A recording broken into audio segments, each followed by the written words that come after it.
છે પ્રેરણા પરમાત્મા કરે એવી આપણે વાતો કરવી છે. નલિની દલગત જલમતિ તરલમ તદ્જવિતમ મતિશય ચપલમ વિધિ વ્યાધ્યા વિમાનગ્રસ્તમ લોકમ શોક હસ્તજમસ્તમ. નલિની દલગત જલમતિ તરલમ. કમળના પાણી, કમળના પુષ્પ પર ટીપું પડે એ કંઈ રહે નહીં, અદૃશ્ય થઈ જાય.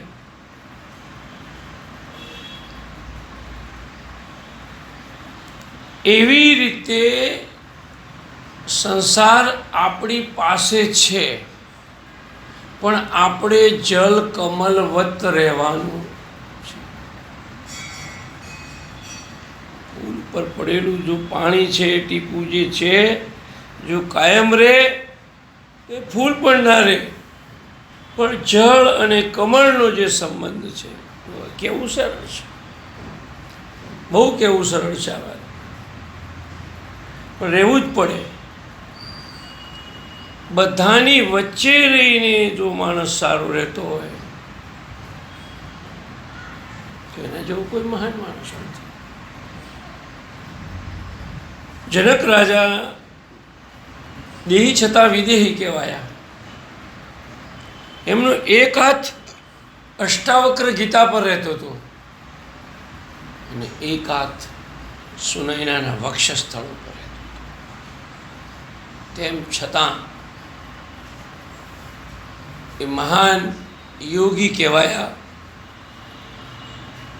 અને એમની પાસેથી આપણે બધું ઘણું મેળવી શકીએ એમ છીએ. બધાની વચ્ચે કબીર સંસારી હતા. કોઈ માણસે કબીરને કહ્યું કે ભાઈ તમે આ સંસારમાં રહીને કઈ રીતે રહી શકો છો? કબીરે કહ્યું કાલ તું મારી ત્યાં મારા ઘરે આવજે, હું સંસાર શું છે એ તને સમજાવીશ.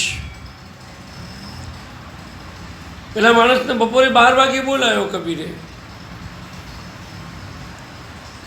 12 વાગે પેલો માણસ આવ્યો કે બેસ. કબીરે એમની પત્નીને કહ્યું દીવો સળગાવી લાવને. આજની કંઈ બોલ્યા વગર દીવો સળગાવીને મૂકી દીધો એને. જો આજની પત્ની હોત ને તો એમ કે અત્યારે શું છે દીવો સળગાવો, કંઈ ઘર સળગાવવાનું છે કે દીવો સળગાવવાનું કહો છો? રાત તો છે નહીં, દલીલ કરત. પણ આણે દલીલ પણ ના કરી કે આમ જીવીએ છીએ, અમારા વચ્ચે કોઈ ઘર્ષણ નથી. એમ આ એક સંસાર છે, એમાં જલ કમલવત રહેવાનું છે.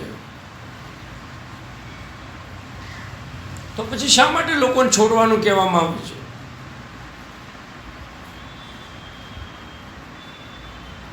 જેને માત્ર ને માત્ર પરમાત્મા મેળવવો છે, રાષ્ટ્રભક્તિ કરવી છે, બીજાને ભારરૂપ થવું નથી, અને બધી વ્યવસ્થાઓ કરી દીધેલી હોય પરિવાર માટે, રાજી ખુશીથી છોડી શકાય. પણ અંદર રહીને જો થઈ જાય ને તો એના જેવી મેં તો પેન્ટમાં સંત જોયા છે. સંત ઠીક છે, વેશ છે, એક વકીલનો વેશ છે, ડૉક્ટરનો છે, પોલીસનો છે.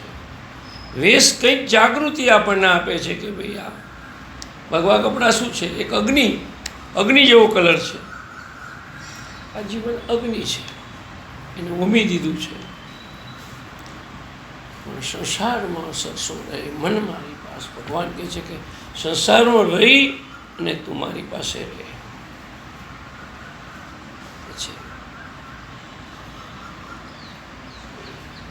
આ જીવન પણ ચપળ છે. આ જિંદગી પણ એક દિવસ પૂરી થઈ જશે. આ સંસાર ચપળ છે. આ આપણે એવી ભાઈ આ સંસાર એક ચક્ર છે. ચક્રવત પરિવર્તન તે દુઃખાની છે સુખાની છે. દુઃખ અને સુખ ચક્રની જેમ ફરે છે. દિવસ ને રાત થયા જ કરે છે. સુખ અને દુઃખ. એટલે તુલસી રામાયણમાં લખે છે, જન્મ મરણ સબ દુઃખ સુખ ભોગા, હાનિ લાભ પ્રિય મિલન બિરોગા, કાલ કર્મ બસ હોત ગોસાઈ, બરબસ રાત દિવસ કી નાય. આ ચક્ર છે. જન્મ મૃત્યુ, ઉગ્યું તે હાથમે, ખીલ્યું તે કર્માય, એ અવિનાશનો જાયું તે જાય. જન્મ. અચ્છા, આપણે એક પ્રશ્ન એ થાય કે માણસ મરે છે કેમ? હું તમને પૂછું છું, એક વિદ્યાર્થી તરીકે પૂછું છું, હું તો શિક્ષક બની નહીં. માણસ મરે છે કેમ? તો તમે કહેશો બીમાર થાય છે, બરાબર ને? એક્સિડન્ટ થાય છે, એનું આયુષ્ય પૂરું થાય છે, એવું જ કહેશો ને તમે? કે બીજું કંઈ કહેશો? બીજું તો હવે એની અંદર એવું છે કે આ શરીરને જે પ્રારબ્ધ ભોગવવાનું હતું એનું પ્રારબ્ધ પૂરું થયું. બરાબર છે, એ જ વાત છે ને તમારી. પણ હું એ જુદી રીતે કહું છું, માણસ મરે છે કેમ? કારણ કે જન્મ્યો છે. એ જન્મ્યો જ ન હોત તો મર્યો પણ નથી. જન્મ મૃત્યુનું કારણ જન્મ જ છે. જન્મ્યો છે માટે મર્યો છે. ઉગ્યું છે એટલે ખીલ્યું છે, અને ઉગ્યું તે હાથમાં ઉગ્યું છે તો હાથમવાનું જ છે. એટલે હા, એટલે હા, મરણ તો આપણે એમ પૂછે કે માણસ જન્મે છે કેમ? તો કારણ કે મર્યો છે. હા, બસ એ જ તમે વાતને સમજી ગયા. એટલે હા, એટલે હા,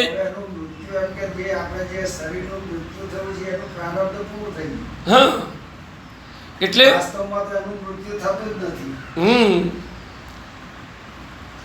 मृत्यु जीवन का अंत नहीं है, जीवन का महाप्रारंभ है. તો આપણે દુનિયાવી દ્રષ્ટિએ આપણે આ બધું છે, પરિવર્તન છે. અને તો બોલો બુદ્ધનો દાખલો, બુદ્ધની પાસે પેલી એક સ્ત્રી જાય છે ને એનું બાળક મરી જાય છે ને પછી કે મારા બાળકને સાજો કરી આપો. તો કે જે ઘરમાં કોઈ મરી ના ગયો ને એ ઘરમાંથી તું રાઈ લાવ. તો બધે ફરી ક્યાંય કોઈને કોઈ ઘરમાં કોઈક તો મરી જ ગયેલું હોય, કોઈનો દીકરો મરી ગયો, ભાઈ મર્યો, કાકા મામા માસી, કંઈનું કોઈ ગુજરી જ ગયું હોય. કોઈ વ્યક્તિ એવું નથી કે આ જગતમાં અમર થઈને આવ્યો છે. એના કર્મ સત્કર્મ અમર રહે છે. આ શરીર છે તો એક उन घर की कोई शान समझाओ, उन घर की कोई शान समझाओ, कहो ने ब्रह्म कहाँ से आया, काया छोड़ीने चला जब हंसा, कहो ने जीव कहाँ समाया. કોઈ જ પામી શકે નથી. એ કેવું? અરે છેલ્લી જે ઘાંટી છે તો બહુ ખતરનાક છે.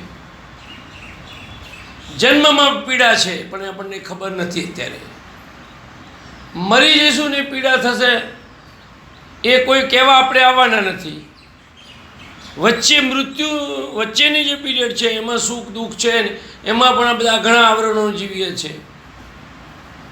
ક્ષણિક તમારો જે આનંદ છે ને, રોજ થોડો થોડો આનંદ લૂંટો.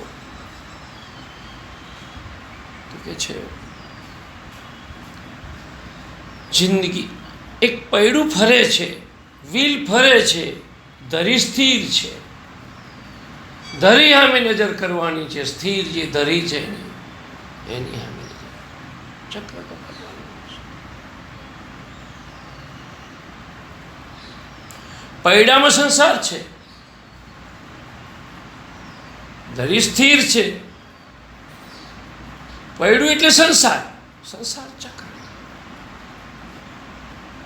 આ સંસારમાં માતા પિતા પુત્ર પતિ પત્ની આ બધા મમતાના દોરાઓ છે. એ બધા દોરાઓને ભેગા કરીને એનું દોરડું બનાવીને વણીને ભગવાનને બાંધવાનો છે, જેથી તું હટીશ નહીં અહીંથી. કલ્પના તો કરો આવી. કરવું ન કરવું, અશક્ય અશક્ય અલગ વસ્તુ છે, પણ મમતા એકદમ છૂટી પણ નહીં જાય. નથી છૂટીને એ લોકો બોધ આપે છે. હું છું એક ઘર છોડીને આવ્યો છું, સાંભળો, મારા દાખલા દ્વારા તમને સમજાવું. બીજા ઉદાહરણ મને ખબર નથી.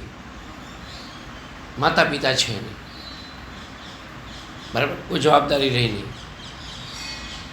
ભાઈ એનું પરિવાર લઈને બેઠો હોય, બહેનો એના પરિવાર લઈને બેઠા હોય, બધા એના પરિવાર લઈને બેઠા હોય, હું પોતે એકલો.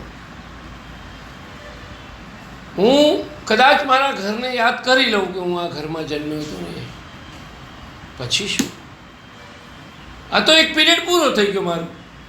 માનો કે હું ત્યાં ગયો તો મારું સ્મરણ યાદ આવ્યું, પછી આવ્યો ભૂલી ગયો. જો એને ખિસ્સામાં રાખીને ફરીએ, સંસાર અગ્નિ જેવો છે.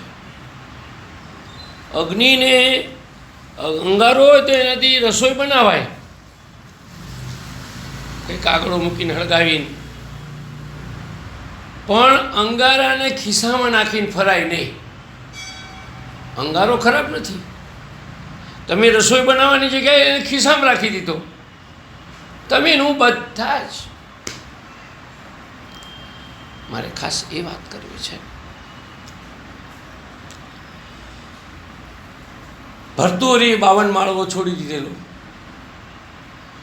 92 લાખ માળવાનો ધણી, અને એ માળવો છોડી દીધો અને જંગલમાં જઈને, સ્મશાનમાં જઈને એને વાસ કર્યો. અને ત્યાં એવો ત્યાગ કે મળદા ઉપર ખીચડી બનાવીને ખાતો હતો. ભિક્ષા કરીને લાવે અને મળદું સળગતું હોય એના ઉપર ખીચડી બનાવીને, હાંડલીમાં ખીચડી મૂકીને બનાવીને ખાતો હતો ને. ત્યાં શિવ અને પાર્વતી ત્યાંથી નીકળ્યા. એટલે પાર્વતી તો ખુશ થઈ ગયા. ઓહો, કેટલો ત્યાગી છે. શિવજીને કે જુઓ જુઓ જુઓ, આ તમારો ભક્ત કેટલો ત્યાગી છે, આવો ત્યાગ જોવા નહીં મળ્યો. શિવજી કે છાની માની રે, હજુ મારે એની પરીક્ષા કરવાની છે.